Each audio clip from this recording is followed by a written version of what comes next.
નમસ્કાર. આજના આ એક્સપ્લેનરમાં આપ સૌનું સ્વાગત છે.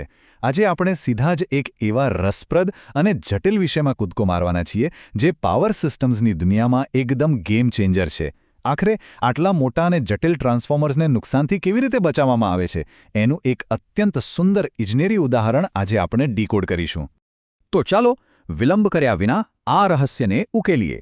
એક ગંભીર ખામી વિશે વિચારો. ધારો કે કરંટ વહન કરતો કંડક્ટર કોઈ કારણસર ટ્રાન્સફોર્મરની કોર કે બહારની ટેન્કને અડકી જાય છે. ત્યારે શું થાય? ત્યાં લાઇન ટુ ગ્રાઉન્ડ ફોલ્ટ સર્જાય છે અને સૌથી આશ્ચર્યની વાત તો એ છે કે આપણી સામાન્ય ડિફરન્શિયલ પ્રોટેક્શન સિસ્ટમ આ ચોક્કસ ફોલ્ટને પકડી જ જપતી નથી. ખરેખર નવાઈ લાગે એવી વાત છે ને? તો પછી આ છુપા જોખમને પકડવું કેવી રીતે? આ જ સમસ્યાનો ઉકેલ લાવવા માટે આજની આપણી આ સફર એક વ્યવહારુ સમસ્યાને એક શાનદાર ગાણિતિક સાબિતી સાથે જોડશે. આપણે ક્રમશઃ આ 6 વિભાગોમાંથી પસાર થઈશું. અર્થ ફોલ્ટનું જોખમ, શૂન્ય કરંટનું સિદ્ધાંત, કોર બેલેન્સિંગનું કાર્ય, CBCT ડાયાગ્રામ, ટ્રિપિંગ મિકેનિઝમ અને અંતે તે માત્ર ઇન્ટરનલ ફોલ્ટ માટે શા માટે છે તે સમજીશું. તો સૌથી પહેલા વાત કરીએ વિભાગ 1ની, અર્થ ફોલ્ટનું જોખમ. સમસ્યાનું મૂળ આખરે છે ક્યાં? અહીં એ સમજવું એકદમ જરૂરી છે કે જ્યારે ટ્રાન્સફોર્મરના વાઇન્ડિંગ પરનું ઇન્સ્યુલેશન ખરાબ થાય છે ત્યારે વાઇન્ડિંગ સીધું કોરના સંપર્કમાં આવે છે. પરિણામે લીકેજ કરંટ લીક થવા લાગે છે. હવે આ લીકેજ કરંટ શોર્ટ સર્કિટના કરંટ જેટલો મોટો ન હોય, પણ જો તેને એમ જ ચાલુ રહેવા દેવામાં આવે તો તે ધીમા ઝેરની જેમ કામ કરે છે. તે સાધનોને ધીમે ધીમે પણ કાયમી અને અત્યંત ગંભીર નુકસાન પહોંચાડે છે. એટલે આને રોકવું તો પડે જ. હવે જોઈએ વિભાગ 2. આ ગંભીર સમસ્યાને હલ કરવા માટે આપણે ગણિતનો સહારો લેવો પડશે. વાત કરીએ શૂન્ય કરંટના સિદ્ધાંતની. આ ખરેખર બહુ જ રસપ્રદ છે. સંપૂર્ણ રીતે સંતુલિત સિસ્ટમની ત્રિકોણમિતિ જરા જુઓ.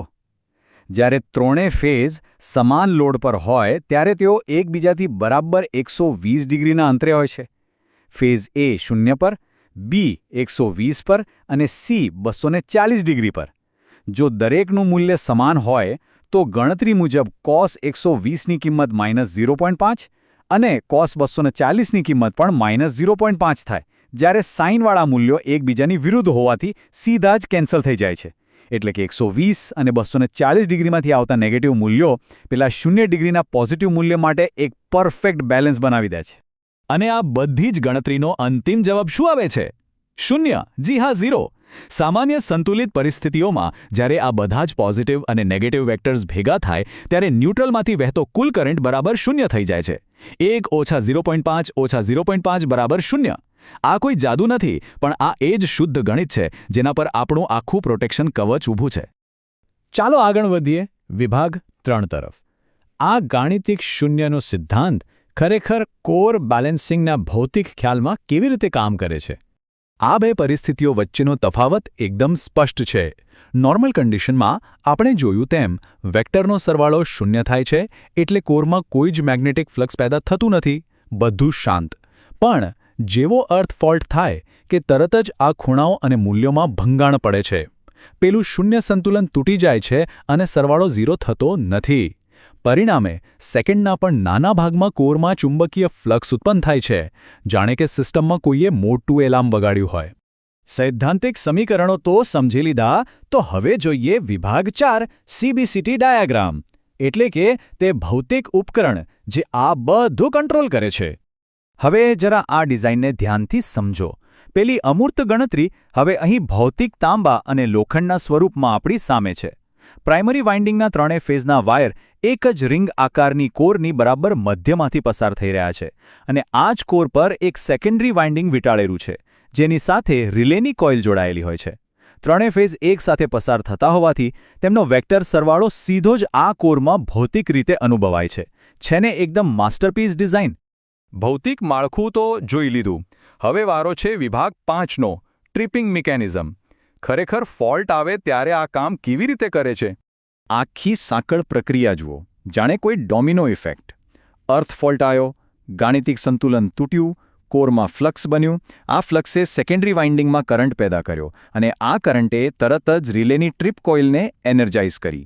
ત્યારબાદ આ કોઇલે ઓક્ઝિલરી રિલેને સિગ્નલ આપ્યું, ધણામ, બ્રેકર ટ્રિપ. ખામીયુક્ત સર્કિટ એકદમ સુરક્ષિત રીતે અલગ થઈ ગઈ.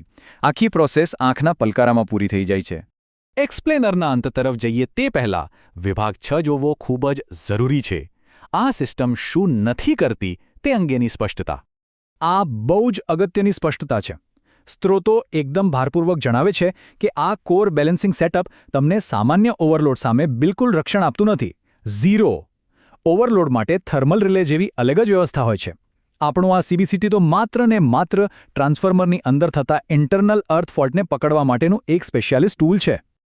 તો હવે વિચાર કરો, જો સીબીસીટી ફક્ત અર્થ ફોલ્ટ જુએ છે અને થર્મલ રિલે ઓવરલોડ જુએ છે, તો આખી પાવર ગ્રીડને સુરક્ષિત રાખવી એ કેટલું મોટું કામ છે. એન્જિનિયરોએ આ બધી જ અલગ અલગ સિસ્ટમ્સને એકબીજા સાથે જોડીને એક અભેદ્ય કવચ કેવી રીતે બનાવ્યું હશે? એક વિશાળ જટિલ પઝલની જેમ. વેક્ટર ગણિતનો આ અદ્ભુત ઉપયોગ તો એ પઝલનો માત્ર એક નાનકડો પણ અત્યંત પાવરફુલ ટુકડો છે. આશા છે કે આજના આ એક્સપ્લેનર દ્વારા તમને આ જટિલ વિષય એકદમ ક્લિયર થઈ ગયો હશે. ફરી મળીશું એક નવા અને રસપ્રદ વિષય સાથે.